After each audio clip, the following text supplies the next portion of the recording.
Rebecca Stone's voice sliced through the marble lobby of Carter Tech Solutions like a blade. "Security, remove this woman immediately." Aaliyah Carter barely had time to react before the water bottle tilted. Clear liquid arced through the air, in slow motion, splashing across her face, soaking her silk blouse, dripping onto her designer shoes. "People like you don't belong here," Rebecca sneered, her empty bottle still raised like a weapon. 15 employees stood frozen, phones recording. Every second, Aaliyah didn't flinch. She stood tall, water streaming down her face, her wedding ring glinting under the lobby's chandeliers. Rebecca smirked, triumphant. She had no idea she'd just ended her career in 10 seconds. 30 minutes earlier, Aaliyah had parked her black Tesla, license plate DNA Love, in the visitors section.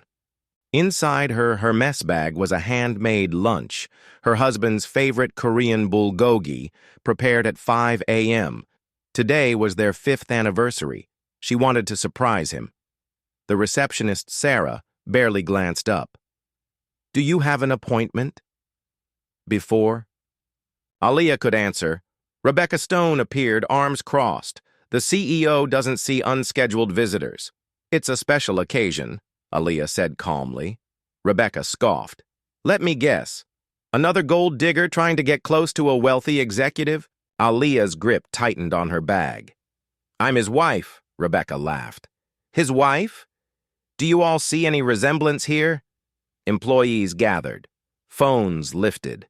Aaliyah showed her lock screen, a photo of her and David at last year's Christmas party, photoshopped.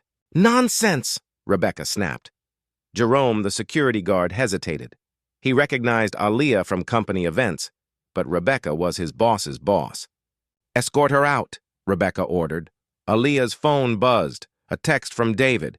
"Looking forward to lunch. Love you. You people are so desperate," Rebecca spat. Aaliyah inhaled sharply. "You people. MBA from Wharton. 3 languages. Black belt. In Taekwondo." None of it mattered. Rebecca only saw what she wanted to see. "Security cameras are recording this," whispered Martha, an admin who'd worked there for 12 years. Rebecca whirled. "Recording what? Me protecting our executives?" Aaliyah checked her watch. 3:10 p.m.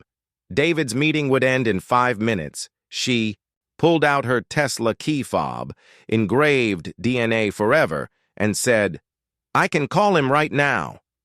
"Don't you dare disturb Mr. Carter," Rebecca snarled. She grabbed a water bottle from the fridge. "You're leaving now." The water hit Aaliyah's face like a slap. Silence. 15 employees stood frozen. Phones kept recording. Rebecca smirked. "That's how we handle trespassers." Aaliyah didn't move. Water dripped from her chin. The lunch she'd made clattered. "To the floor," Sarah gasped. "Oh my God, did you just—" "I did what needed to be done," Rebecca said, turning to the crowd. "Let this be a lesson." Then, ding! The elevator doors opened. David Carter stepped out, his eyes locked onto Aaliyah, soaked, humiliated, standing in silence. "Baby, what happened?" The crowd parted. Rebecca paled. David wiped water from Aaliyah's face, his voice dangerously calm. "Who did this to you?" "I brought you lunch," Aaliyah whispered. "For our anniversary." David's gaze landed on Rebecca. "She threw water at your wife," Martha blurted. "Called her a gold digger," Rebecca stammered. She didn't identify herself properly." David's jaw tightened.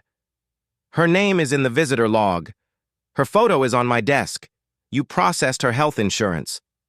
Rebecca's mouth opened, but no words came. David turned to the crowd. "For those who don't know, this is my wife." The live stream viewers skyrocketed. 8,500, 10,000, 15,000. Aaliyah pulled out a waterproof folder. Over the past 18 months, 847 qualified black candidates applied here. 731 were rejected by HR. Rebecca's legs buckled. "This wasn't an accident," David said. This was systematic. Discrimination. He fired Rebecca on the spot, then he announced a $10 million diversity fund, blind hiring protocols, and partnerships with HBCUs. By the time the DOJ called, Parker Tech was already leading the change. Epilogue. 1 year later, Aaliyah stood at a national conference addressing thousands. Workplace discrimination isn't just wrong, it's bad business.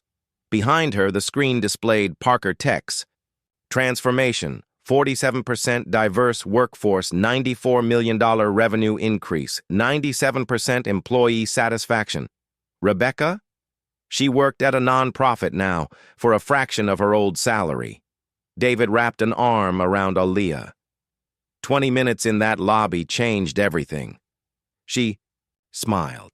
No, it revealed what was already broken. The real change came when they refused to accept it. Final message. What would you have done in Aaliyah's place? Discrimination thrives in silence, but documentation, strategy, courage. That's how you fight back. Share this story. Speak up, because change starts when someone refuses to stay quiet. Subscribe for more real-life stories of justice, resilience, and transformation.